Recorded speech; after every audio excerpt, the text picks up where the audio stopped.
ने मुझे ये बताया कि पिछले साल से पूरे परिवार को प्रताड़ित किया जा रहा है।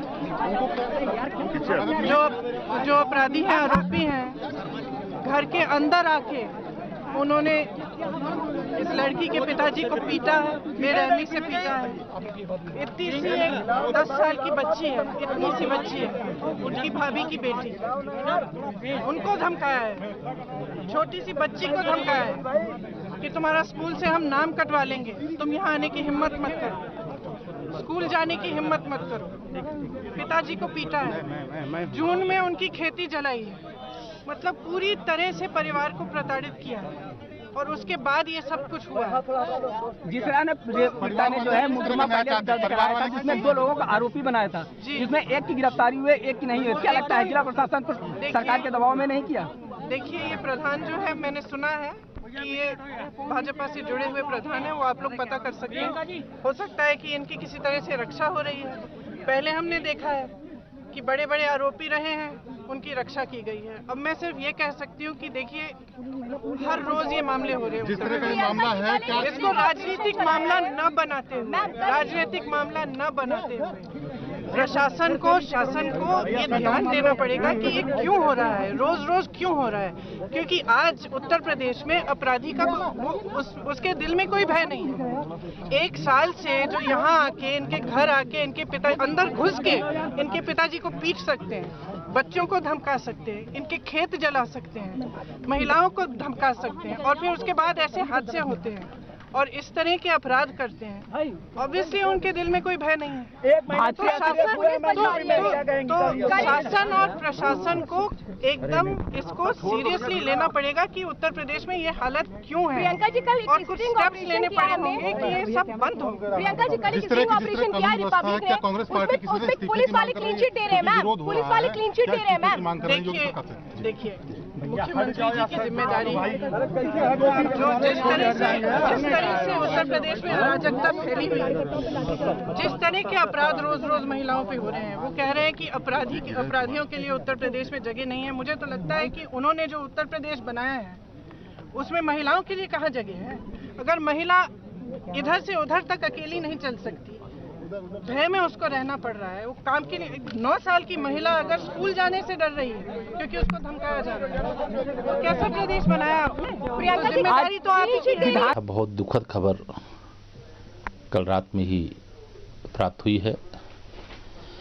हैदराबाद की घटना के कारण जो देश दर्द से कराह रहा था, उन अपराधियों के खिलाफ हैदराबाद पुलिस ने कार्रवाई करके जो लोगों को राहत दी थी। कल रात की घटना, इलाज के लिए समुचित प्रबंध राज्य सरकार की ओर से किए गए। हमने लखनऊ में इलाज कराने की जगह दिल्ली पीड़िता को भेजने का काम किया, लेकिन हम बचा नहीं पाए और रात को ही समाचार मिला कि वह बेटी हम सबको छोड़ करके चली गई है। जो घटना के अपराधी हैं उनको किसी भी कीमत पर छोड़ा नहीं जाएगा। जितनी जल्द से जल्द फास्ट ट्रैक कोर्ट का इस उपयोग करके या अन्य भी जो भी कदम उठाने पड़ेंगे, वह सारे जरूरी कदम उठाए जाएंगे और इन अपराधियों को जो दंड दिलाना है कानून सम्मत, वह दंड दिलाने का काम होगा। और प्रदेश में इस प्रकार की घटनाओं को नियंत्रित करने की दृष्टि से सरकार के स्तर पर, पुलिस के स्तर पर जो भी कदम उठाए जा सकते हैं वह जरूरी कदम उठाए गए हैं और भी समीक्षा करके और भी जरूरी निर्देश दिए जाएंगे। लेकिन इस प्रकार की घटना ने बहुत दुखी किया है।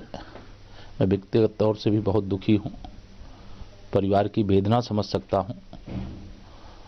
मैं उस बेटी को अपनी श्रद्धांजलि अर्पित करता हूँ और इस कष्ट को सहने की भगवान परिवार को सामर्थ्य दे, ऐसी प्रार्थना करता हूँ और ये विश्वास दिलाता हूं कि सरकार की ओर से पूरी कठोरता से, पूरी कड़ाई से और शीघ्रता से कार्रवाई की जाएगी। दुखद है, जिस दिन से सरकार को इस संज्ञान में आई थी घटना, सरकार ने संबंधित अधिकारियों को कड़ाई से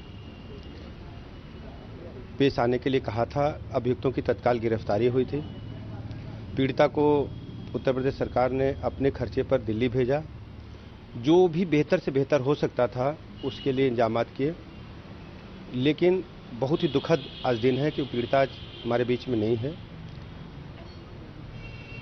कड़ी से कड़ी सजा मिले, गिरफ्तार हो चुके हैं और पूरे मामले को हम फास्ट ट्रैक कोर्ट में ले जाने के लिए आज ही गृह विभाग के माध्यम से हम संबंधित अदालत को अनुरोध करेंगे और 6 महीने से भी कम समय लगे। हम अदालत से ये भी कहें इसकी डे टू डे सुनवाई करें, पुलिस से कहेंगे कि शीघ्र चार्जशीट दाखिल करें और डे टू डे सुनवाई हो सकता है कि जैसे हमारे जो न्यायपालिका में हमारे न्यायाधीशगण हैं वो भी इन मामलों में तेज़ी दिखा रहे हैं। आपने देखा होगा कि औरैया में और मेरठ में कई जगह मात्र 5 दिन और 1 हफ्ते में भी ऐसी चार्जशीट के बाद सुनवाई होकर के सजा मिली है। तो हम अदालत से ऐसी ही सुनवाई का अनुरोध करें कि शीघ्र से शीघ्र डे टू डे सुनवाई करके इस मामले में अभियुक्तों को कड़ी से कड़ी सजा दें। हकीकत ये है कि शुरू से ही उत्तर प्रदेश सरकार इस भयानक कांड में उनकी एक बहुत ज़बरदस्त जवाबदेही, और मैं तो कहती हूँ जिम्मेदारी भी है। इसलिए मैं बार बार इस बात को कहती हूँ कि 2 बार हत्या हुई है इस लड़की की। एक उनकी हैवानों के हाथों जिन्होंने उनके साथ बलात्कार किया और उनको जिंदा जलाया, और दूसरा वो उत्तर प्रदेश सरकार और उनकी पुलिस, वो कहाँ थे। उसकी बहन मुझे बता रही है कि कितने बार लड़की रो रो कर थाने गई, किसी ने एफआईआर दर्ज नहीं किया। क्यों? क्योंकि वो गरीब है, अति पिछड़ी जाति के हैं, कोई साथ देने वाले नहीं थे, और ये लोग सब संपन्न वर्ग और परिवार के हैं। तो इसका अर्थ ये है कि आप फास्ट ट्रैक कोर्ट कहो और इनकाउंटर की बात करो सब, लड़की को तो अभी तो गई ना। उसकी माँ मेरी से पूछ रही है ये लड़की को हमने पढ़ाया लिखाया किस लिए, मैं क्या जवाब दूं, कोई क्या जवाब देगा। हमारी सिस्टम इतनी रॉटन है और वो लोग पूरे तौर पर अक्यूज के साथ खड़े। आप बताओ, कल हम लोग थे परिवार के साथ, एक यूपी गवर्नमेंट की ऑफिशियल नहीं आया कल दिन भर। क्यों? क्योंकि गरीब है लड़की। देखिए, हम और आप क्या एक्सपेक्ट कर रहे थे? 90% वो बच्ची जल चुकी थी। 2018 दिसंबर को उसका रेप हुआ, 3 महीने के बाद उसकी एफआईआर दर्ज होती है, और 1 साल से उसके घर में उसका परिवार उनको धमकी दे रहा था कि जला देंगे जला देंगे जला देंगे। तो हमारा सिस्टम क्या कर रहा था?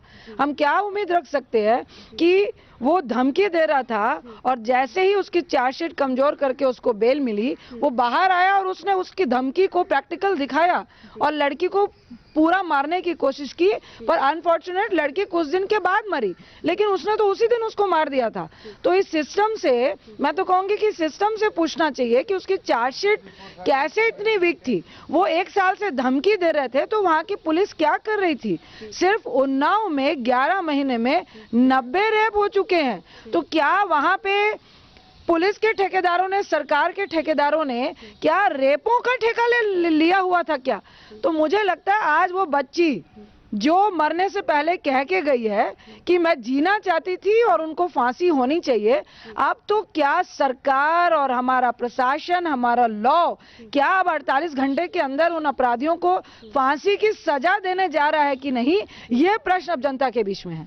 देखिए, जाहिर है कि बेचारी 90% जल चुकी थी और उसके साथ जो जुल्म हुआ, पहले रेप हुआ और उसके बाद उसको इस तरह से जला के मारा गया, वो बहुत ही सारा देश पीड़ित है उससे।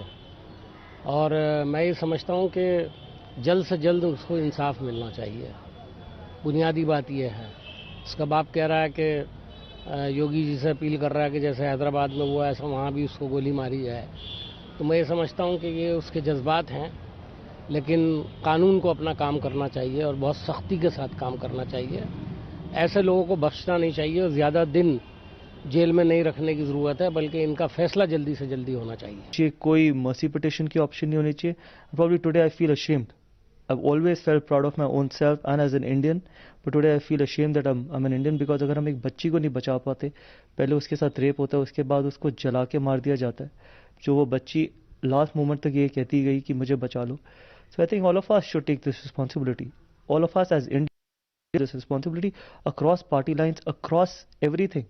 So that's the reason why I tweeted that we failed again and we failed as a nation. Request everyone. मैं सिर्फ एक रिक्वेस्ट करना चाहूँगा, क्योंकि मेरे को भी बहुत कम समय हुआ है पार्लियामेंट में। मैं सिर्फ जो भी थोड़ा सुना है कि एटलीस्ट इन रेप केसेस में we should never politicize.